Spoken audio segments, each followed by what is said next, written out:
উমেলা ভালো জায়গায়, ভালো মাইনাস, গোলের সম্ভাবনা।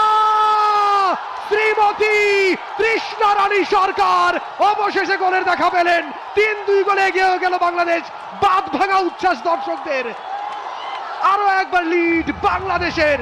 শ্রীমতী তৃষ্ণা রানী সরকার। সাঙ্গা রোকেয়া, তিনি গেছেন লম্বা থ্রো। স্বপ্না আরো একবার বলটা পেয়ে গেছেন তিনি, তবে রাখতে পারেনি। ডান প্রান্ত দিয়ে আক্রমণে যাবার চেষ্টায় উমেলা ভালো জায়গায়, ভালো মাইনাস, গোলের সম্ভাবনা।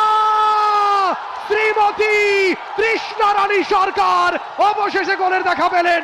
৩-২ গোলে এগিয়ে গেল বাংলাদেশ। বাঁধ ভাঙা উচ্ছ্বাস দর্শকদের। আরো একবার লিড বাংলাদেশের। শ্রীমতী তৃষ্ণা রানী সরকার, তার গোলে এগিয়ে গেল বাংলাদেশ। আর এটা ওইটা না, কাপড় ধোয়ার একটাই সলিউশন।